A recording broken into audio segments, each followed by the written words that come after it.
குறித்து ஏற்கனவே 1994 இங்க எல்லாம் நெருக்கடி, பழைய பேருந்து நிலைய நெருக்கடிங்கிறதால அங்க மாத்தினாங்க. அது வரவேற்கப்பட்டது, எல்லாருமே வரவேற்கிறோம். ஏன்னா டவுனுக்குள்ளே இருக்கு அப்படிங்கிறதால நம்ம வரவேற்கிறோம்.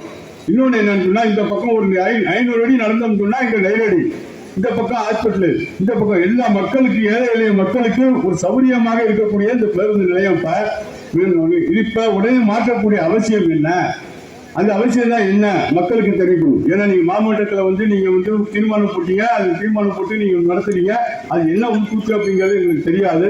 ஆனா நாங்க எல்லாமே ஆதாயத்துக்காகவோ வேற விஷயத்துக்காக நாங்க இங்க போராடல, மக்களுக்காக போராடுறோம்.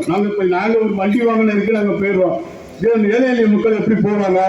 அதனால தயவு செய்து இதை நீங்க பரிசீலனை பண்ணி அதுக்கு வேற ஏதாச்சும் நீங்க வேற ஏதாச்சும் ஒரு இன்கம் இருக்கு அப்படின்னு சொன்னா அதை நீங்க வேற வழியில பண்ணிக்கிட்டு தயவு செய்து இதை நீங்க தயவு செய்து கருணை அடிப்படையில நாங்க கேட்டுக்கொண்ட அடிப்படையில், அனைத்து கட்சி கேட்டுக்கொண்ட அடிப்படையில, அனைத்து வியாபாரி சங்கம் கேட்டுக்கொண்ட அடிப்படையில, வழக்கறிஞரும் சரி, படிக்கிறதும் சரி, பண்பாளரும் சரி, பட்டதாரும் சரி, அனைத்து நிர்வாகிகளும் கேட்டுக்கொண்ட அடிப்படையில நீங்க கருணை அடிப்படையில தயவு செய்து மக்களுடைய சௌகரியத்துக்காக தான் உங்களுடைய நிர்வாகமே தவிர உங்க நிர்வாகத்துக்கு மக்கள் அடிப்படையணும் அப்படின்னு சொல்லி தயவு செய்து நீங்க நினைக்காதீங்க.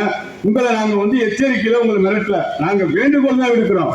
நாங்க எங்களுடைய கட்சியோட திறனையவோ இந்த திறனையவோ நாங்க காட்ட இப்ப விரும்பல.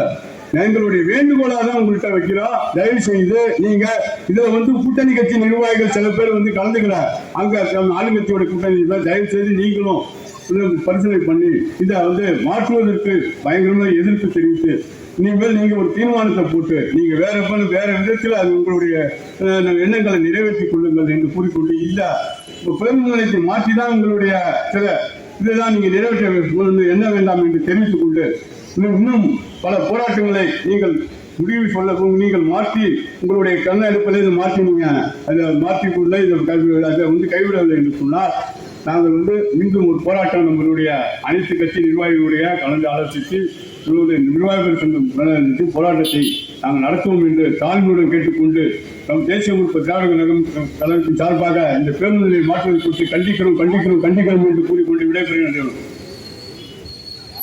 தொழிற்சங்க